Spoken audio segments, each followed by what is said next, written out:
How to not lose yourself behind the mask. Our Fab Four are in a heated debate. Machiavelli was the first to speak, and he didn't bother with pleasantries. You want to know why people keep failing at improving themselves? They are using a map they drew in the dark. They don't know the territory. They have diagnosed themselves using borrowed language given to them by people who needed them to be a certain way, and they believe it.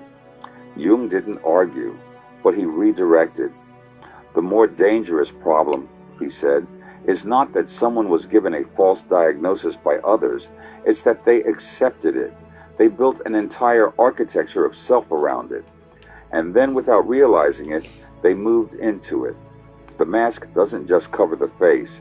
Eventually, the person forgets the face exists. They forget who they are.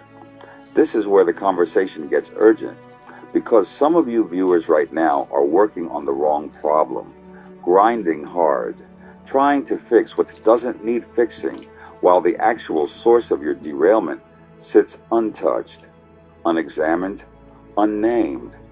The Stoic Epictetus, who knew something about being trapped in a role not of his choosing, cut through it. Before you correct the path, you must verify the instrument. Your self-perception is the instrument. If it is corrupted, if it reflects not what is, but what you have been told to believe, then every correction based on it leads further from the destination, not closer. Machiavelli's frustration surfaced. This is the problem with philosophy, he says. You speak of corruption and instruments. I will say it plainly. People make the same mistake a bad general makes. They see the army losing ground and immediately attack the soldiers for cowardice. They do not ask whether the position was wrong from the start. Was the fight placed on bad terrain? That is the question. If your self-perception became corrupted, it became bad terrain. The bad terrain. That is what we are talking about. You believe your weakness is that you are too emotional. So you spend months cutting emotion out, numbing your responses, training yourself into what looks like composure. And still, things keep collapsing. Relationships feel hollow. Your decisions lack a quality that used to be there, and you cannot name what is missing. The emotion was not the problem. The emotion was the intelligence. You cut off a signal because someone once told you it made you weak. A parent, a boss, a culture. And you wore that verdict long enough to call it your own. Jung was precise about this. The persona is a functional complex that exists for the purposes of adaptation or personal convenience, but it is not the individual. The mask is built to get you through the room and through the day. The tragedy begins when you leave the room and cannot take it off, and after a while, without conscious thought, you forget to even try. He speaks not of the shadow, not of power, but of vidya and avidya, clear seeing versus not seeing. The original obscuration is not that you're bad or broken or weak. It is that you are looking at a reflection and calling it the source. Let that sink in. You have been totally misdirected. You have identified with the response, he said quietly, not the being who is responding. You begin to think that the act, the persona, is you.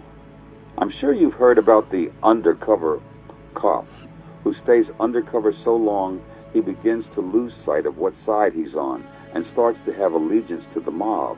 You have turned a symptom into an identity, and now you're trying to cure the identity. This is suffering built on suffering. Stop it.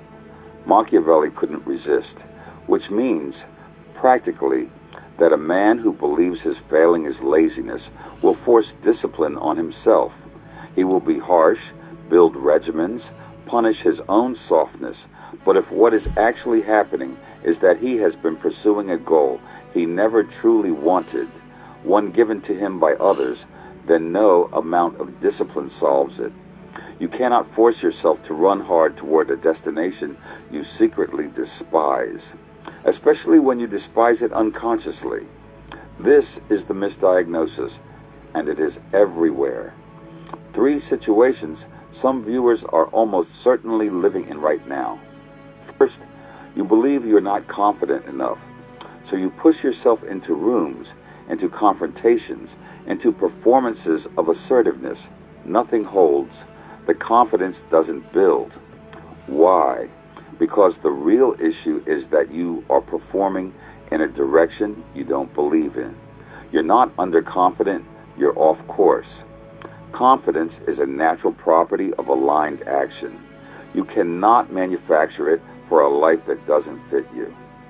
Second, you believe you are too sensitive and it is getting in the way of your success. So you toughen up, you detach, you build walls you call boundaries.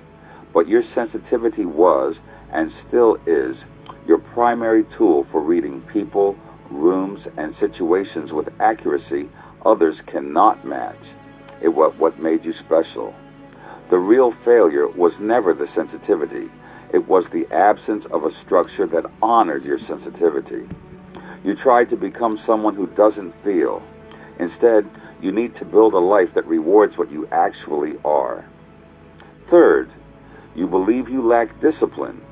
You have tried every system, routines, cold showers, and accountability partners. It lasts 2 weeks. Then you collapse. Because the target of all this discipline is something you assembled from what you thought you were supposed to want. Discipline is effortless in the direction of genuine desire. The question is not, why can't I push harder? The question is, who decided this was the destination? The Stoics had a practice they called prosoj, watchful, sustained attention to the self, not as judgment, but as honest observation. Not, I am broken, but what is actually happening here, right now, without the story I tell about it. Epictetus again. First say to yourself what you would be, then do what you have to do. This means you must first define your character, virtues, and goals, who you want to be, before you decide what actions you are going to take.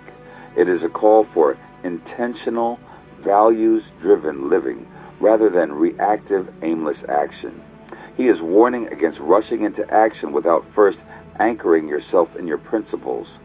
Focus on matching your outward actions with your inner chosen virtues. The sequence matters. Most people reverse it. They do first, and never stop long enough to ask what they actually intend to be. Jung brought it home. The mask you wear in the world is not your enemy. Every adult needs one. What destroys a person is when they stop being able to move between the mask and be the self underneath. When someone asks you who you are, without your title, without your role, without the context that makes you recognizable to others, and you cannot answer, that is a big red flag. That silence is the emergency. Machiavelli, who spent years in exile stripped of every role that defined him, knew of this silence. I will tell you what a man learns when everything is taken from him, he said. He learns with great shock what he actually is beneath what he performed as. For some, this is the beginning of real power. For others, those who spent everything building the mask and nothing building the man inside it, it is simply the end. The actionable truth. Stop auditing your behaviors. Start auditing your beliefs about yourself and trace each one back to its origin. Ask, did I decide this about myself, or was this decided for me and I adopted it? The weakness you're trying to fix may not be a weakness at all. It may be a verdict handed down by someone who needed to see you smaller, quieter, or more manageable, and you have been faithfully executing their sentence ever since.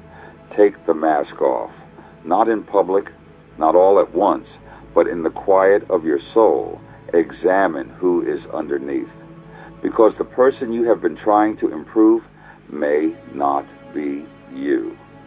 Remember decorum and stay publicly appropriate as you go through this change. Eyes are on you.